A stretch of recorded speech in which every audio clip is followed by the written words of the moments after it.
Kung sinundan mo ang isa sa mga pinakamainit na issue sa Pilipinas ngayon, ang pagkamatay ng dalawang batang atleta ng Ateneo de Manila University, sina Rene at Divine, na natuklasan sa dagat ng Aurora, alam mo kung gaano kasakit ang nangyari. Dalawang buhay, dalawang pamilya, dalawang pangarap na hindi na matutupad.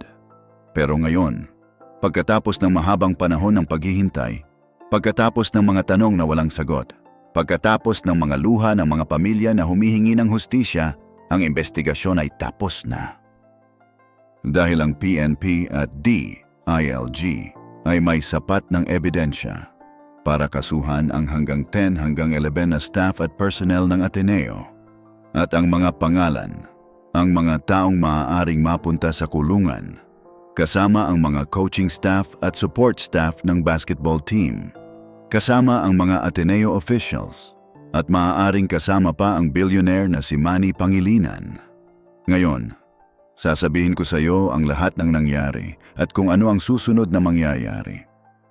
Bumalik tayo sa simula ng kwento. Nang matuklasan ang mga katawan ni Rene at Divine, ang Aurora MDRMO ay naglabas ng drone footage na nagpapakita kung paano na-recover ang kanilang mga labi mula sa dagat. Sa simula, ang mga chismis at teorya sa social media ay mabilis na kumalat. May nagsabing may mga pabigat na nakatali sa paa ng mga atleta habang nagsasanay. May nagsabing ito ay isang uri ng matinding hazing training. Pero ang pulisya ay agad na tumugon. Pagkatapos suriin ang drone footage at pagkatapos kumuha ng mga sworn statements mula sa mga rescuer at lifeguard, sinabi ng mga investigador na walang lubid o timbang na natagpuan sa mga katawan ng dalawa. Walang indikasyon ng foul play sa unang tingin ng mga investigador. At ang nakasulat sa posthumous certificate ni Rene, asphyxia by drowning o kakulangan ng hangin dahil sa pagkalunod. Pero ang pamilya ni Rene ay hindi basta-basta tinanggap ang paliwanag na ito. Dahil nang makita ng ina ni Rene ang katawan ng kanyang anak, napansin niya ang mga bagay na hindi tugma sa simpleng pagkalunod. Sinabi niya na may malalaking pasa sa leeg, likod, braso at binti ng kanyang anak. At iyon ang nagpasimula ng lahat. Kung simpleng nalunod lang si Rene, kung simpleng nilabanan ng alon ng kanyang katawan. Saan nanggaling ang mga pasang iyon? Dahil sa init ng issue at dahil sa sigaw ng pamilya at ng publiko para sa hustisya, ang DILG at PNP ay hindi na makapanatag. Nagdesisyon silang magsagawa ng malalim na investigasyon. At ang investigasyong ito ay hindi ginawa ng pabaya. Alam mo ba na ang PNP-CIDG ay nagpadala ng high-tech equipment sa beach resort sa Barangay Ibis de Paculao, Aurora, para i-reconstruct ang eksaktong nangyari sa araw ng insidente? Hindi lang simpleng pagsisiyasat. Nagpadala sila ng sonar at 3D scanners para sukatin ang lalim ng tubig, ang lakas ng mga alon sa oras ng insidente, at kung gaano kalayo ang mga biktima mula sa dalampasigan, batay sa CCTV footage at mga testimonya ng mga saksi.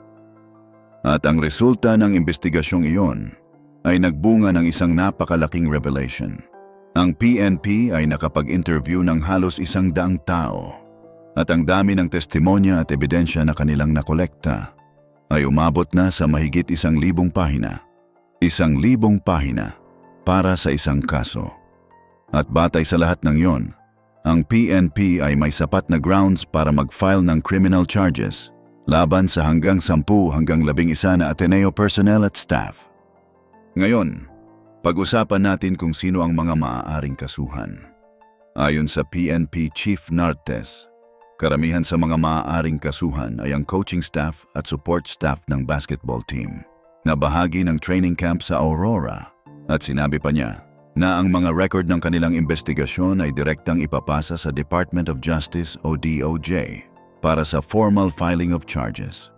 Pero narito ang bagay na nagpainit pa ng sitwasyon.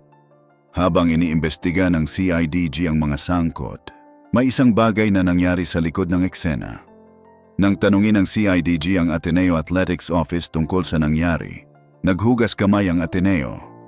Sinabi ng Ateneo na ang kanilang basketball program ay pinapatakbo at pinondohan ng Independent MVP Sports Foundation na pinamumunuan ng billionaire na si Manny Pangilinan.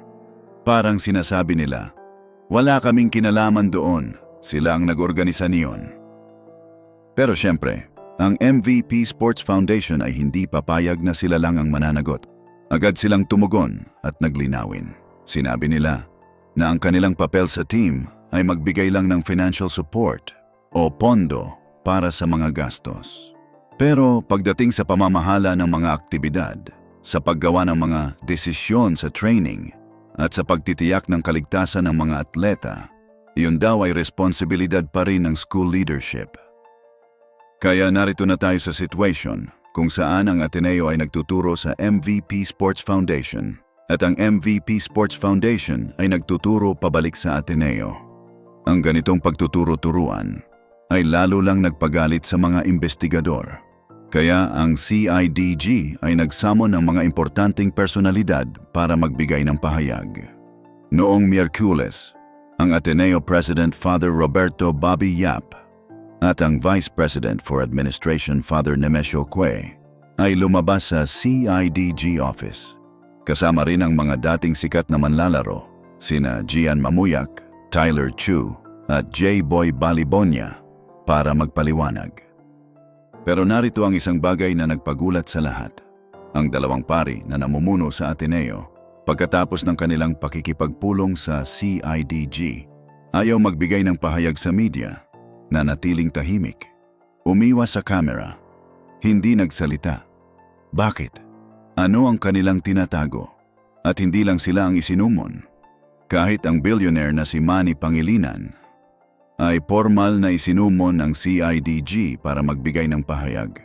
Isipin mo ang tensyon sa loob ng investigation room, mga pari, mga sikat na manlalaro, at isang makapangyarihang bilyonaryo. Lahat ay kailangang sumagot sa batas. Ngayon, pag-usapan natin ang isa pang ahensya na pumasok sa eksena, ang Commission on Higher Education, o CHED. At kapag narinig mo kung gaano sila nagalit, mauunawaan mo kung gaano kaseryoso ang sitwasyon.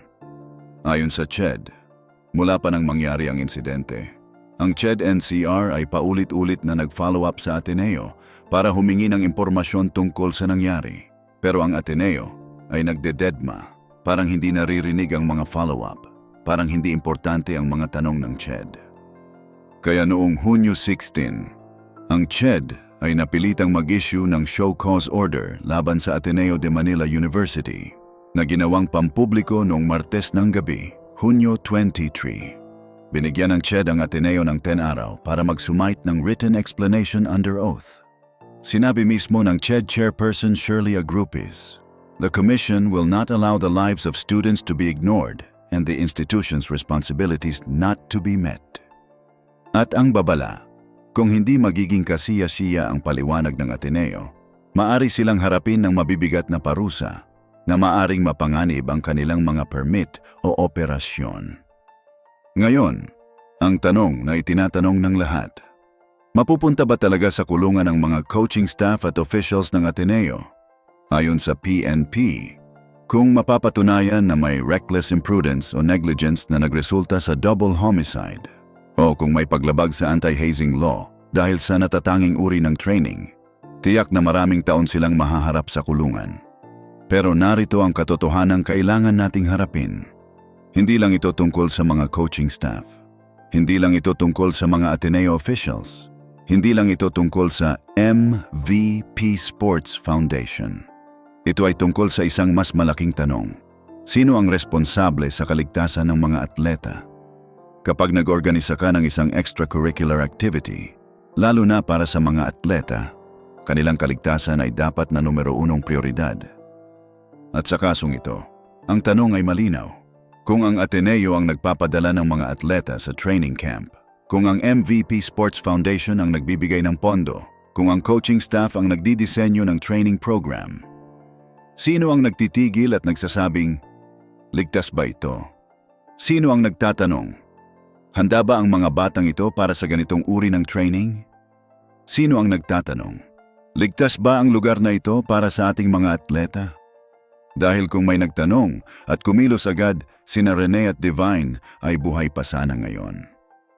Noong Miyerkules, Hunyo 24, Si Rene Claire Buterbonia ay inilibing sa New Talacugon Memorial Park sa Agusan del Sur. Ang kanyang pamilya, na naghintay ng hustisya mula pa nang matuklasan ang kanyang katawan, ay nakasaksi sa paglilibing ng kanilang mahal sa buhay. Habang si Divine Adi, ang isa pang atleta na namatay sa insidenteng ito, ang kanyang pamilya ay nakikipag-ugnayan pa para maibalik ang kanyang mga labi sa Nigeria, para maibigay sa kanya ang tradisyonal na libing. Isang pamilya sa Pilipinas na naglilibing. Isang pamilya sa Nigeria na naghihintay. Dalawang pamilya, dalawang bansa, iisang sakit. At sa gitna ng lahat ng ito, ang mensahe ng mga awtoridad ay malinaw. Sinabi mismo ng mga investigador, "We can't just pretend that everything was an accident to escape responsibility." Hindi ito aksidente na maaaring itago sa ilalim ng carpet. Hindi ito isang bagay na maaaring kalimutan sa paglipas ng panahon. Ang mga pamilya ni Rene at Divine ay humihingi ng hustisya. At ang PNP ay nagsasabing handa na silang ibigay iyon. Dalawang batang atleta, dalawang pamilya na wasak ang puso, dalawang buhay na hindi na mababalik. At ngayon, pagkatapos ng mahigit 1,000 pahina ng ebidensya, pagkatapos ng halos 100 interview, pagkatapos ng sonar at 3 D-scanners na ginamit sa beach resort sa Aurora, ang hustisya ay malapit nang dumating. Ang 10 hanggang 11 na Ateneo personnel ay maaaring harapin ng mga kaso. Ang CHED ay nagbabantay sa Ateneo at ang DOJ ay tatanggap ng mga record ng investigasyon. Pero ang pinakaimportanting aral ng lahat ng ito, kapag nag-organisa ka ng isang aktibidad para sa mga atleta, kapag pinagkakatiwalaan ka ng mga pamilya na alagaan ang kanilang mga anak, ang kanilang kaligtasan ay hindi dapat ipagpaliban. Ang kanilang buhay ay hindi isang basketball na maaring ipasa-pasa. Iyon ang tunay na mensahe ng kwento ni Rene at Divine. Iyon ang tunay na responsibilidad ng bawat institusyon na nag-aalaga ng mga kabataan. Patuloy nating susubaybayan ang kasong ito. Ang hustisya para kina Rene at Divine. Hindi ito titigil. Ano ang nararamdaman mo sa pinakabagong update na ito? Dapat bang mapanagot ang lahat ng sangkot, mula sa coaching staff hanggang sa Ateneo officials at MVP Sports Foundation? I-comment mo sa baba. At huwag kalimutang mag-subscribe para lagi kang updated. Salamat sa panood.